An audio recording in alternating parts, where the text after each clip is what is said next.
Welcome everyone, I am Brenda Radido and this is Africa Matters.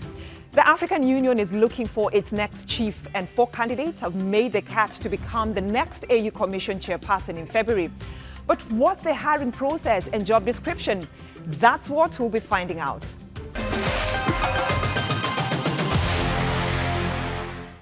A new AU chairperson is elected every 4 years and he can only serve for 4-year terms. Even though the elections are about 6 months away, candidates have been vetted and the shortlist has been published. Let's take a look at the qualifications and the criteria used for their selection. The chairmanship rotates between 5 regions of the continent. This time, the top continental job will be a candidate from the Eastern African region, while his deputy will be from Northern region. The Western, Southern and Central Africa will compete for the 6 positions of AU commissioners. 4 candidates are vying to become the continental body's chairman. Djibouti's former Prime Minister Mahamoud Ali Yusuf, Kenya's former Prime Minister Raila Odinga, Madagascar's Foreign Affairs Minister Richard Randriamandrato, and Mauritius' former Prime Minister Anil Gayan have all been shortlisted for the post. Heads of states of member states will then cast their votes by secret ballot. A candidate needs a 2/3 majority to win, and if that's inconclusive, the post will go to the candidate who gets the highest number of votes between the 2 top candidates. The AU chair is key in driving the continental mission across the continent with their member states and continental partners. But he can't threaten member states' sovereignty while doing it or appoint or dismiss the 6 commissioners he works with. Let's hear more from Paul Simon Handy. He's the Institute of Security Studies East Africa Regional Director and representative to the African Union. He joins me from Naivasha, Kenya. Thank you so much for joining us here on Africa Matters. Why does the AU chairperson's post matter, and is it suited to the needs of the continent? It is definitely, thank you for having me. It is definitely a position that matters because of the new geopolitical importance that the AU is taking, not just within Africa, but also more recently with the admission of the AU in the G20 club, also globally. So the EU becomes Africa's most important continental organization, and being the chair, the election of the chair of the Commission of the AU is certainly an election of continental importance. But does the African Union chief have enough powers to effectively do his job, of helping tackle the continental challenges? That's the tricky question. There has been a lot of, let's say, unease, frustration by the last incumbents, the last people who have occupied that position, who have complained that the prerogative of that positions were not suited to the immense expectations that are placed under the AU. They are not even suited to deliver on the mandate of the AU. So the AU is basically at a crossroads. The AU has to decide whether it wants a strong commission. And when I say the AU has to decide, it's basically African member states. All African member states need to decide what kind of power, what kind of competences they would like to endow the commission with, and particularly its chair. So this election is also to be about the future of the AU. But then does it mean that this decision you're talking about, the decision that has to be made by the assemblies, should they make it before they cast their vote? Ideally, yes, but it's certainly not going to happen. It is also fine to make that decision after, because at the end of the day, the heads of states are the drivers of this process. And there's a reform of the AU that is going on, but this reform has not, it has been implemented, but it has not necessarily been able to answer that specific question. It has not really addressed the issue of the prerogatives of the chair of the AU Commission, and leaving it in a stage of not really a commission, but not more a secretary general, a secretariat general as it used to be. So what do the four candidates then running for the top job bring to the table that is likely to impact the youngest continent in the world? When we look at the profiles of the people who applied, we see two interesting profiles. Three of them are either foreign minister or ex-foreign minister. The three of them out of the four. The last one is the former Kenyan Prime Minister. He doesn't have the same profile as the three. He's certainly politically the most astute candidate who probably has the skills, the type of skills that are needed for that position. Mm-hmm. But I am not sure whether what appears as an advantage for in terms of what the position needs will also be considered like that by those who vote, namely the heads of state.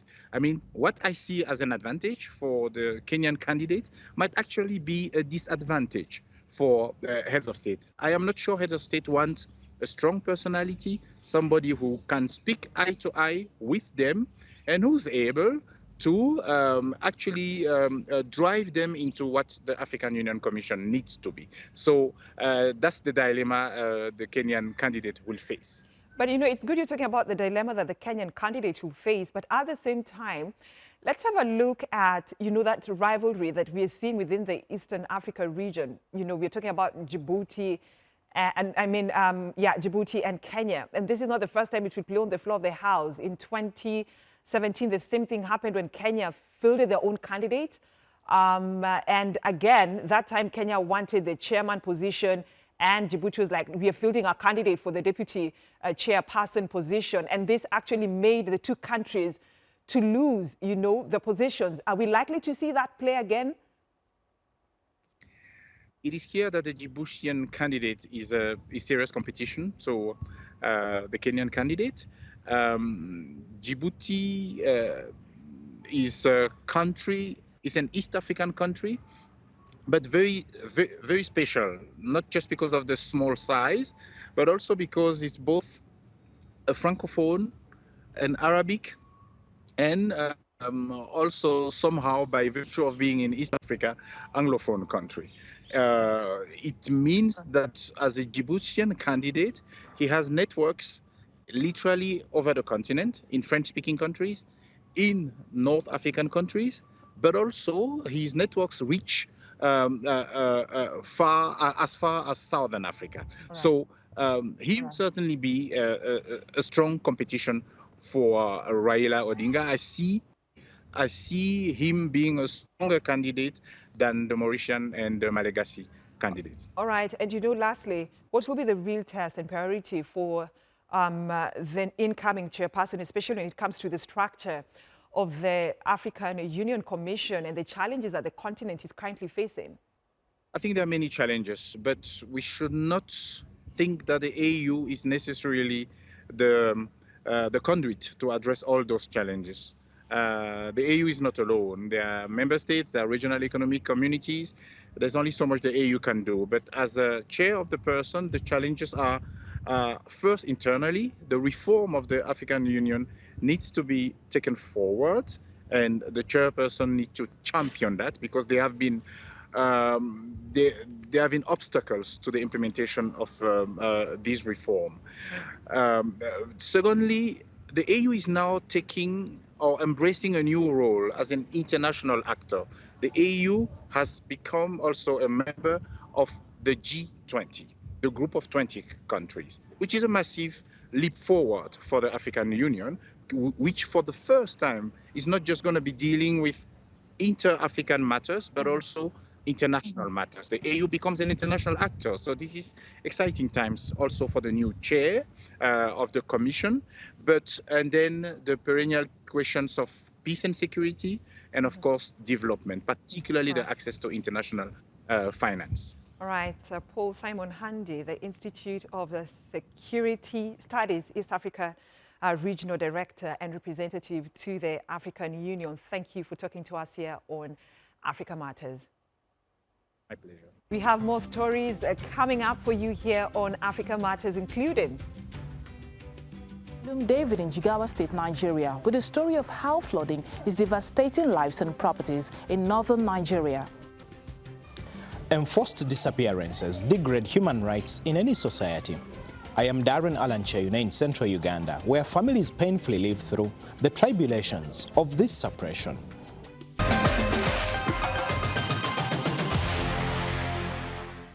Devastating floods in Nigeria have killed hundreds and displaced more than 200,000 people. In northern Nigeria, they have claimed dozens of lives while destroying homes and hectares of farmland. Palom David visited one of the worst heat areas in Jigawa State to see the impact firsthand. Nigeria's Jigawa State is experiencing one of its worst floods in recent years. Weeks of heavy rainfall have displaced around 50,000 people. And Kiyawa resident Sanusi Abdu and his wife Aisha Mohammed are now left to deal with the damage. You can see how everything is soaked and ruined. Properties, all the rooms and even the floors are destroyed. Water entered through the doors. During the flood, the water in the room was at knee level. Can you see the water marks on the wall? That is the level the water got to. Everything in my kitchen got destroyed. The walls are falling off, the floors are breaking, and we're just trying to survive as there is no food to eat. Their children are also recovering from a bout of fever caused by the floods. Farms like this one have also been submerged, and experts say this could worsen the food crisis that many people are already facing across the country. I cultivated at least 3 hectares of land, and now all these hectares of land is empty. What you are going to get there is only plain water, where we lose like rice, sorghum, millet, cowpea, even hibiscus. All what you have cultivated now is being damaged by this heavy rainfall. Fatima Suli and her 7 children have sought refuge at a primary school, which is now being turned into an internally displaced persons camp. She relies on food and grains provided by local authorities to survive. We are here at a school and the flood is not over yet because it is still raining. We are not even sure what will happen to us once the holidays are over and the students resume. We may be asked to vacate the school, and even if we leave, we have nowhere to stay because some of our houses are destroyed and there are no houses to rent. Fatima and the more than 200 other women and children here hope that soon they'll return home to dry lands. State officials now hope to fix drainages and conduct planning and environmental impact assessment for all construction projects to avoid similar disasters. Palom David, Africa Matters, Jigawa. Speaking of disasters, water hyacinth is wreaking havoc in Kenya's Lake Naivasha, affecting fishing, boat navigation and irrigation. As the local ecosystem suffers, one young innovator has found a way to help clean up the lake and make use of the invasive plant at the same time, as Isadin Haji reports. George has been fishing Kenya's Lake Naivasha all his life. It's a challenging job at the best of times, but navigating his small boat has been made much harder by the thick carpet of invasive water hyacinth that chokes the water. Before the water hyacinths were as many as it is, fishing was not bad. We are challenged today. When they cover our fishing nets, we are forced to return and monitor the situation the following day. But not everyone who relies on this lake views the invasive weed as a menace. For some people, such as Simon, it's a vital source of income and sustenance. Despite the water hyacinth challenge, we get income through it. We harvest them and we have a ready market for them. In Nairobi, 26-year-old Joseph Nguthiru turns Naivasha's environmental crisis into an opportunity. He converts water hyacinth into biodegradable alternatives to single-use plastics. Currently, our biggest use case is in agriculture and seedling packaging. where our products are being used instead of the regular plastics to plant tree nurseries and to plant seedlings in tree nurseries. And the idea behind this is that when you plant a tree, when you plant a seedling, use our seedling bags as opposed to the normal plastic ones. The idea behind this is that as our products disintegrate into the ground, they release nutrients which act as manure and make the plants to grow faster. Joseph and his team have so far processed about 20 hectares worth of hyacinth at Lake Naivasha. Researchers say a sustainable project is killing two birds with one stone, addressing the problems of plastic pollution and invasive species at the same time. Hyacinth is a regenerative plant. That means much as we are sorting out the hyacinth from the pollution of the lake, we are confident that as we harvest, still we'll be able to get more hyacinth for the processing of the potting bags. So we'll be able to sustain the project as well as clear the hyacinth from the water bodies. Water hyacinth is one of the world's most problematic aquatic weeds. The United Nations Environment Agency, UNEP, says that the aquatic weed affects over 50 countries globally. Here at Lake Naivasha, Joseph Nguthero's vision is more than just a project. It represents a sustainable pathway to coexistence with nature by turning the overabundance of water hyacinths into a resource. He demonstrates how innovation and community effort can help restore balance to our ecosystems. Isadin Haji, Africa Matters, at the shores of Lake Naivasha, Kenya. To Cameroon now, where a sharp rise in the price paid for cocoa beans has boosted the incomes of farmers there. As top global cocoa producers, Ivory Coast and Ghana suffer a supply shortage due to poor harvest. Harrison Tamfu traveled to the southwestern part of the country to talk to cocoa farmers about how the boom in prices is affecting their lives. Sekis Bayeri is on his way to his cocoa farm in Mondoni, a village in the southwest region of Cameroon. He's been cultivating the crop for over a decade. Like many farmers in the country, his cocoa business is seeing some of the highest profits in living memory. Everybody is very, very happy. In fact, cocoa is gold now. Cocoa is gold now. Cameroon's cocoa prices have increased dramatically because of poor harvest in top-producing countries of Ivory Coast and Ghana. Before the boom, a kilo of cocoa was sold for $1 in the Central African nation. The same amount is now sold for almost $10, the highest rate nationally and globally. There are tens of thousands of cocoa farms like this in Cameroon. They produce about 300,000 metric tons of cocoa every year, the fifth biggest production in the world. For the farmers, these cocoa beans may just be their passport to prosperity now that the prices have skyrocketed. I am now constructing my house, which I never imagined that I could do it within this short period of time. Because a bag of cocoa now is like 5 bags of cocoa in those years backward. And this increase in price have also helped me to be paying my children's school fees in one fold. Whereas in the other years, I used to pay small parts. Now the price of cocoa, it don't increase. Yes, I get hope now, say so for September, I will be able now for buy my kids them. Their school need all the way they need, I will be able now for buy and for them now. And all farmers, they'll be very happy. They'll be very happy. Official statistics show that over 500,000 Cameroonians depend on cocoa production for their livelihood. The government is making sure that they spend their newfound wealth productively. Building the capacities of our producers to make sure that they manage their income very well, do a lot of savings, and of course invest in other income generating activities so that they can later better use their resources, even if the prices of cocoa were to drop a little more than we have today.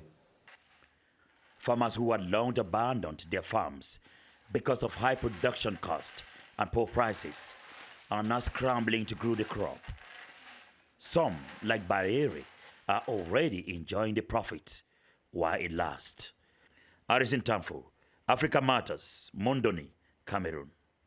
To Uganda now, where cases of people being snatched from their loved ones have intensified since 2019. As the world marks the International Day of the Victims of Enforced Disappearances on August 30th, Darren Alan Cheyune visited a shattered home in Kampala, which is struggling to make ends meet since the man of the house went missing in late 2020. Sarah Damulira's heart bleeds for her family and her husband. She and her 7 children have not seen him in nearly 4 years. It's believed John was abducted by security forces on November 21st, 2020. He left here, his home, to go to work.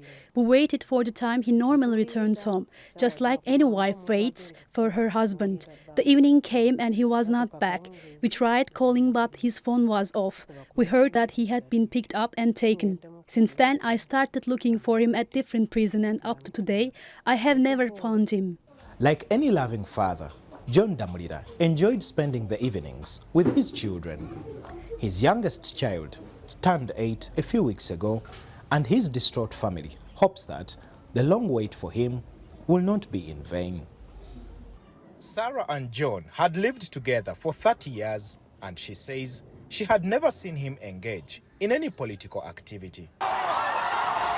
John's capture happened at the height of the violent 2021 presidential elections. Musician Robert Kyagulanyi, commonly known as Bobby Wine, stood up with his youthful National Unity platform to challenge President Yoweri Museveni's reign. The Museveni regime increases pressure depending on the pressure it is facing. And so with the emergence of the People Power movement and the National Unity platform, they realized that they had to use every tool dictators use out there in the book. And so that's how they decided to engage in so many abductions, extrajudicial killings, and all sorts of things. Almost every week, the NUP receives reports of unlawful arrests of its party supporters across the country. President Yoweri Museveni appears to have no qualms about his countrymen vanishing. In an address on March 7, 2021, he said, "The disappearances are a consequence of the essentially treasonable acts of elements of the opposition."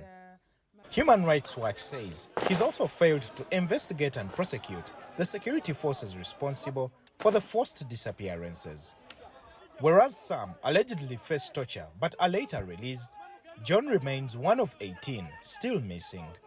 I think people are disappeared because of tyrants who don't have regard for the rule of law, for democracy, and for human life.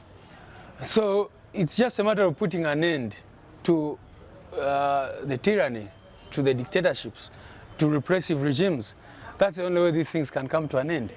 Because, you see, if the Museveni regime was ashamed of what they did during the last elections, they wouldn't be abducting people up to now. Since 2019, the NUP opposition party has offered legal and welfare support to families whose loved ones have been detained, disappeared, injured, or even killed.